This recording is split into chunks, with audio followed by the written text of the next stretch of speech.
The sun beat down hard on the quiet streets of the small southern town, casting long shadows across cracked sidewalks and faded storefronts. It was the kind of town where every window had a watchful eye behind it, where whispers moved faster than the wind. The afternoon heat pressed heavy on the air, but something colder lingered beneath it, an old, rotten hatred that still clung to every corner. Layla Ali pulled her car to a stop along the main road, her face calm, her posture steady. 19 years old, but already carrying herself with the quiet confidence of someone who knew exactly who she was. She stepped out, her presence turning heads immediately. Dark skin, proud stance, and the unmistakable fire in her eyes. To some in this town, that was enough to make her a target. As she walked toward the small grocery store, she could feel the stares following her every step. She didn't flinch. She'd been through worse. Inside the store, the air was thick with stale tobacco and old wood. A few townsfolk stood frozen near the shelves, their eyes shifting away as she passed by. She ignored them, focusing on the shelves ahead. But trouble didn't wait long. The door creaked open again, and in walked a white police officer, his badge catching the sunlight for just a moment before he adjusted his belt with deliberate slowness. His nameplate read, R. Daniels, but everyone in town knew him simply as Officer Daniels, the kind of man who treated his badge like a crown and his baton like a scepter. He approached her with a smirk, loud enough for everyone to hear. License and registration, miss. Layla didn't even glance at him. I'm not driving, she replied calmly, reaching for a can of beans. Daniels took a step closer, his voice dripping with false authority. That's so? I think you still look suspicious. Mind showing me some ID? Layla finally turned to face him, her eyes sharp, unwavering. I mind, she said, her voice steady. And unless you have a reason, I suggest you back off. The words struck like a slap, but it wasn't enough for him. Daniel's face twisted, the smile fading into a snarl as he leaned in, close enough for her to feel his breath. You got a smart mouth, girl. Then, without warning, his hand flew across her face, the crack of the slap slicing through the air, echoing off the walls of the small store. Gasps filled the room. A jar dropped and shattered in the distance. But Layla didn't fall. She stood there, head turned, the red mark blazing across her cheek. Her breath was steady, her body still as stone. Slowly, she turned back to face him, her voice cold and cutting, every word dripping with fire. You'll regret that. Daniels laughed, but it rang hollow, uneasy. Unseen by him, near the doorway, a young man pulled out an old camcorder, pressing record with trembling fingers, capturing every second. The town had seen many things, but they'd never seen what was about to come. The evening sun cast a soft glow through the kitchen window, bathing the room in amber light. The house was quiet, wrapped in a peaceful hush that only years of discipline and calm could build. The walls were lined with framed photographs, moments frozen in time. Muhammad Ali standing tall in the ring, gloves raised, sweat glistening under bright lights. A younger version of himself, fists wrapped, leaning into the ropes with that famous grin. Another photo, softer, showed him holding a baby girl, his face full of pride. The dinner table was modest. A wooden surface, worn but clean, set for one. A simple meal sat untouched before him, grilled chicken, greens, a glass of water. He sat there in silence, slowly eating, his movements unhurried, each bite measured and thoughtful. Then the phone rang. The sharp tone shattered the calm, echoing through the quiet house. Ali's eyes flicked toward it. He didn't rush. He placed his fork down, wiped his hands with a napkin, and stood, walking over with the same grace he once carried into every fight. He picked up the receiver, pressing it to his ear. Hello? There was a pause, followed by a familiar voice, trembling but steady. Daddy, it's me. Layla. His body stiffened ever so slightly, though his voice remained calm. What's wrong? Her words came in pieces, held together by sheer will. She told him everything. The store. The stairs. The officer. The slap. Her voice didn't waver, but beneath every word was a storm held back by pride. Ali listened in silence. He didn't interrupt. He didn't breathe. As she spoke, his hands slowly tightened around the glass of water on the table. The muscles in his forearm flexed, veins rising under the skin. The glass began to creak under the pressure, a faint sound only he could hear. But his voice never changed. "Where are you now?" "I'm home. I'm okay, but Stay there." The words were soft. Almost too soft. "I'll handle this." Before she could reply, the line went dead. Ali placed the phone back on the hook, his hand lingering there for a brief moment, the house once again drowning in silence. He stood still, his breath slow, his face unreadable. Then, his gaze drifted toward the wall across the room. Toward the photo. It was one of his favorites, him standing in the ring, arms raised high, surrounded by a sea of flashing cameras, the heavyweight champion of the world. The night he reclaimed his crown.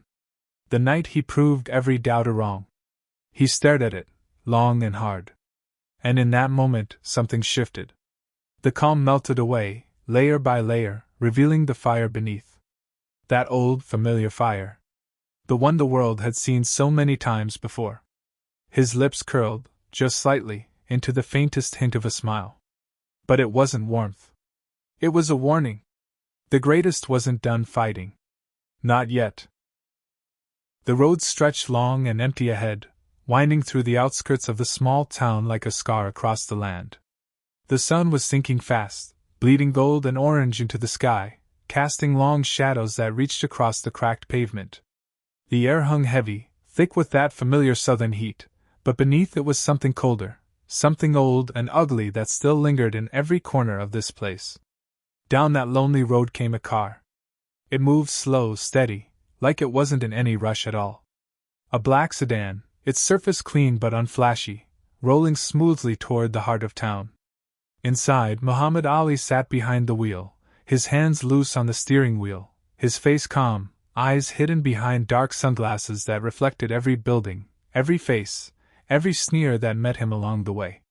People noticed. They always noticed. As he passed by, the townsfolk stopped what they were doing. Conversations died mid-sentence.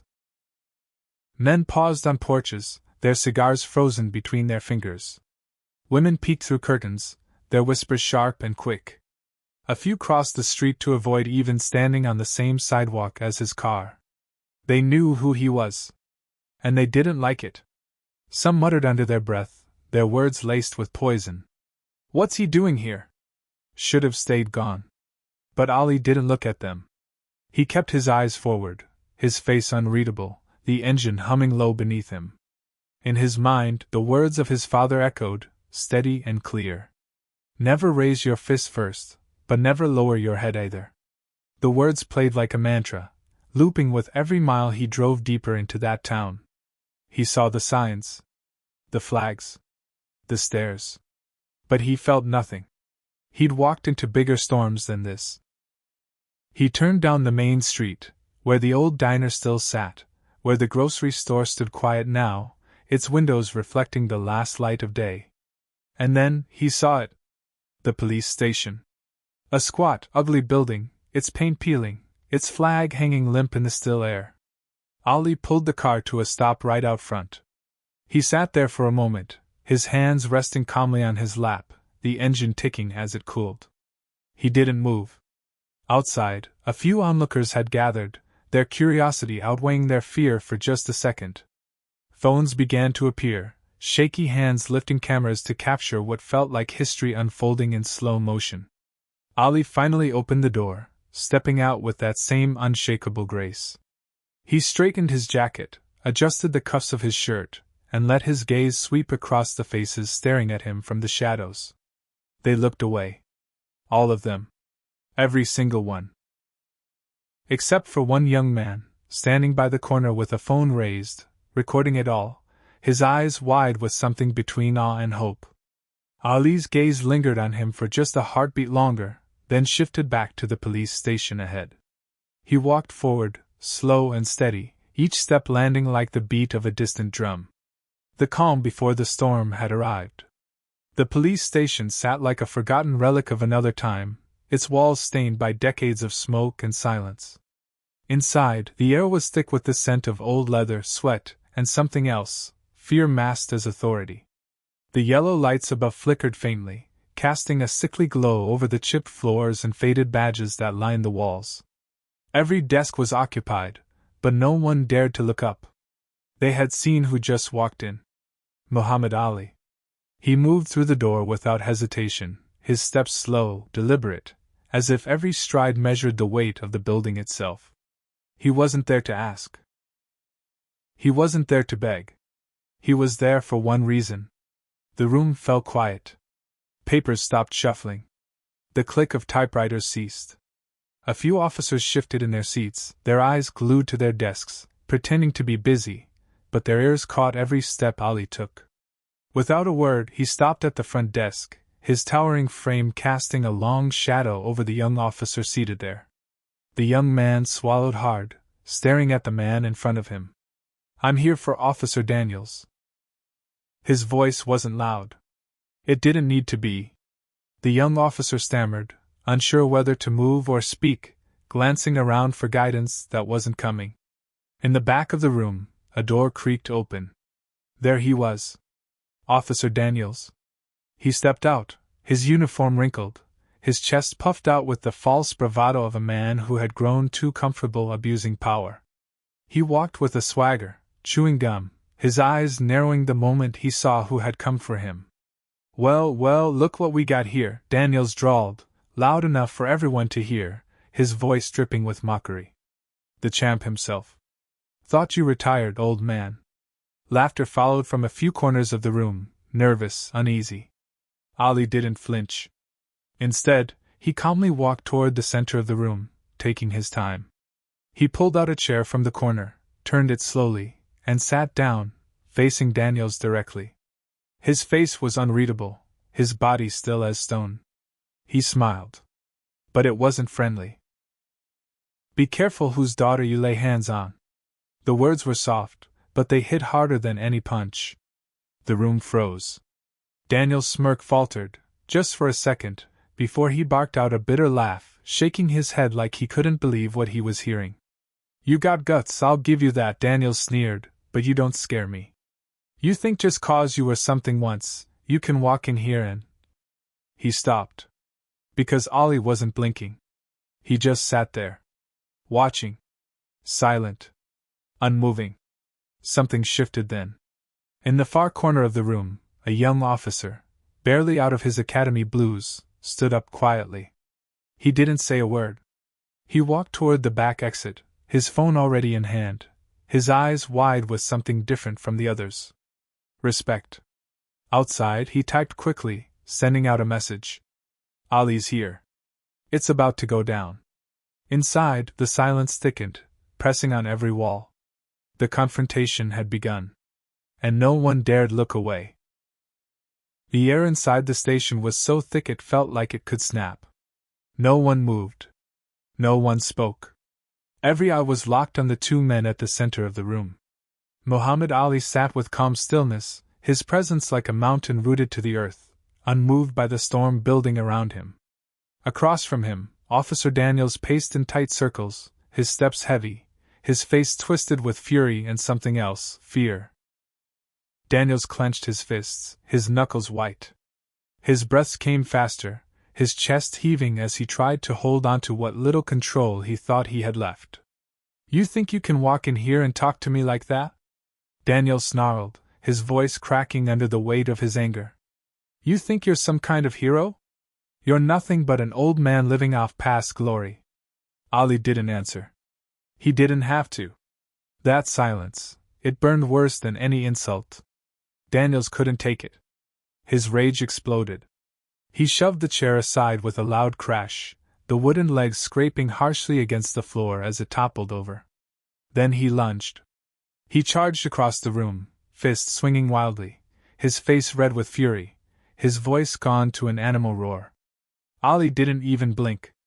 At the last second, he shifted. It was effortless, almost casual, the way he moved his body just enough to let Daniel's punch sail past, leaving nothing but empty air between them. Daniels stumbled forward, his momentum nearly sending him to the floor. The entire room watched, frozen in place. Some officers looked away, unwilling to intervene, not out of loyalty to Daniels, but out of fear. Fear of both men, for very different reasons.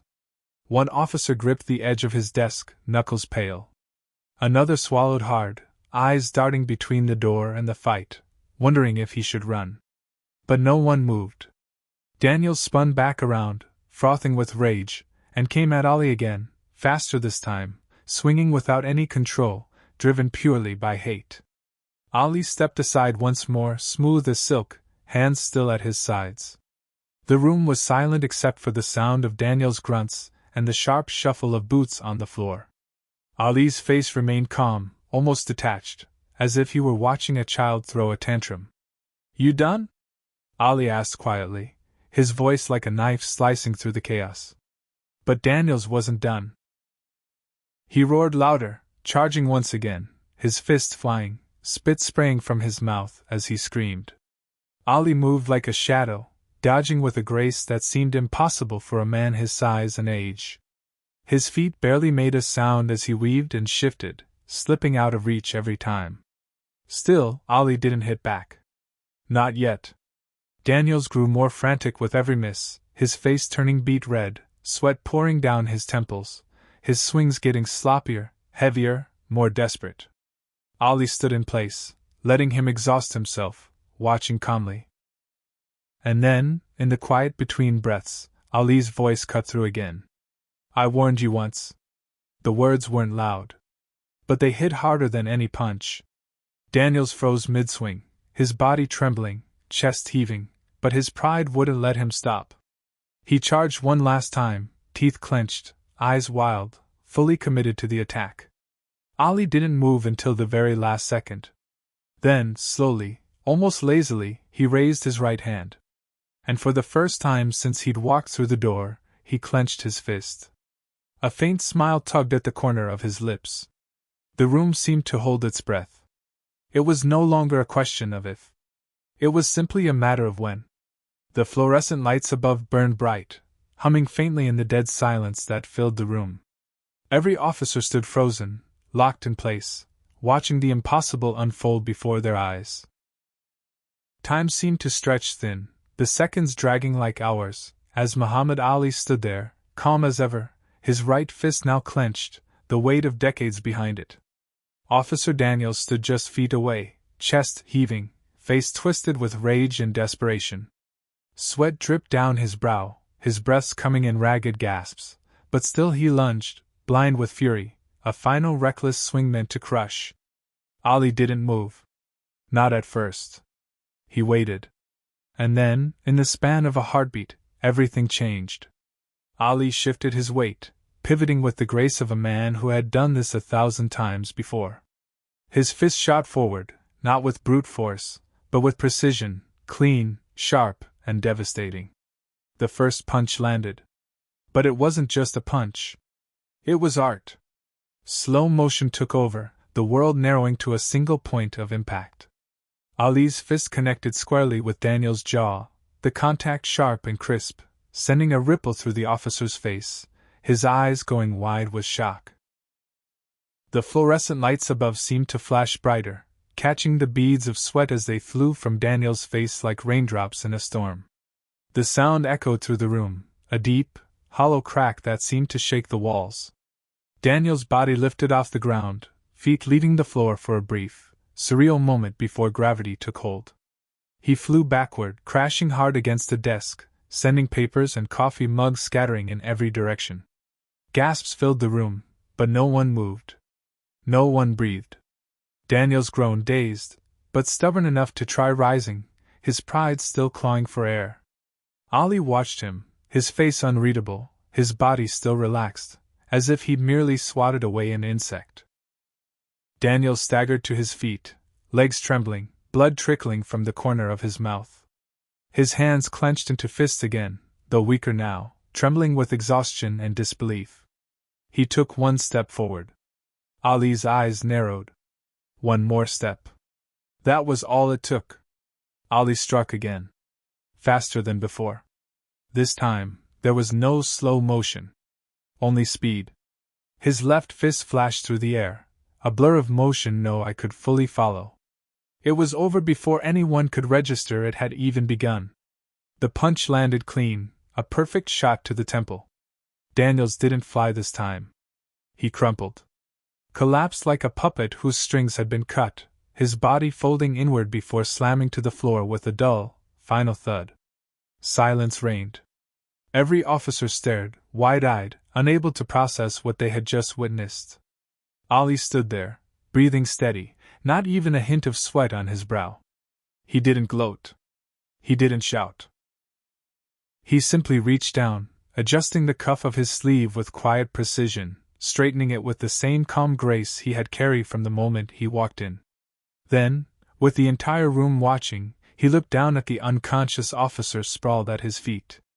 His voice came soft, slow, but every syllable carried like thunder in the stillness. Float like a butterfly. Sting like a bee. Remember that. He let the words hang there, lingering in the thick, heavy air.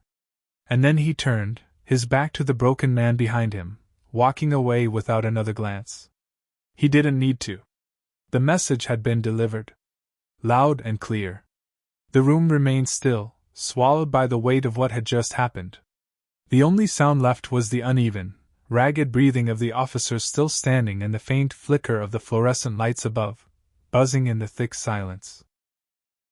Papers lay scattered across the floor, coffee mugs tipped and shattered, chairs knocked over in the chaos that had erupted and ended just as swiftly. Muhammad Ali stood at the center of it all, calm, unmoving, his shadow stretched long under the harsh glow of the lights. Officer Daniels lay at his feet, unconscious, his body limp and broken, his chest rising and falling in shallow, labored breaths. Ali didn't move at first. He simply watched, his face unreadable, his eyes dark and steady, like a man weighing every soul in the room with a single glance. No one dared to speak. No one even dared to meet his gaze. They stood frozen, their badges suddenly feeling heavier than ever, their power slipping through their fingers. Then, slowly, Ali took a step forward. Every footstep echoed through the room like a drumbeat, steady, deliberate. He crouched down beside the fallen officer, his knees bending with a grace that defied his size, and leaned in close. The room held its breath. Ali's voice was low, almost a whisper, but the words cut sharper than any shout. Respect all men. Fear no man. And never touch my family again. Each word landed like a blow, firm and final, leaving no room for argument, no space for misunderstanding. Then he stood. He rose with ease, towering once again over everyone in the room. His presence alone was enough to make them shrink back, their eyes dropping to the floor, too ashamed or too afraid to look him in the face. He didn't need to say anything else. His message had been delivered. Ali adjusted his cuffs once more, smooth and calm, as if nothing had happened at all. He began to walk toward the exit, each step quiet, but the weight of his presence filled every corner of the building. And still, not a word was spoken. He reached the door, hand on the handle, when a faint voice broke through the silence. It wasn't loud. It didn't need to be. One of the younger officers, standing near the back of the room, barely able to lift his head, whispered just loud enough for it to carry. The greatest still fights for justice. The words hung in the air, soft but powerful, echoing through the halls long after Ali stepped outside. And no one dared to disagree. The sun was sinking low, painting the sky in shades of gold and deep crimson as the town faded into the rearview mirror. The road stretched ahead, quiet and open, cutting through empty fields and swaying trees. The weight of what had happened still lingered in the air, but inside the car, there was nothing but calm. Layla sat in the passenger seat, her eyes still wide, watching her father drive with that same steady focus, his hands loose on the wheel, his posture relaxed, as if the storm they had just left behind was nothing more than a passing breeze. For a while, she said nothing. Then, breaking the silence, her voice came soft, tinged with both awe and disbelief. "You're still that fast?" Ali didn't answer right away. He kept his eyes on the road, a faint smile playing at the corners of his lips, his gaze distant, as though watching something far beyond the horizon. Fast enough to protect what matters. His words were simple, but they carried a weight that filled the car, settling between them like an unspoken truth. Layla's eyes softened. She reached across the seat, her fingers wrapping around his hand, holding it tightly, her heart swelling with something deeper than pride, respect, love, and the quiet realization that she was sitting next to more than just her father. She was sitting next to a legend. The road ahead glowed under the fading light, stretching far beyond what the eye could see. Back in town, the whispers had already begun.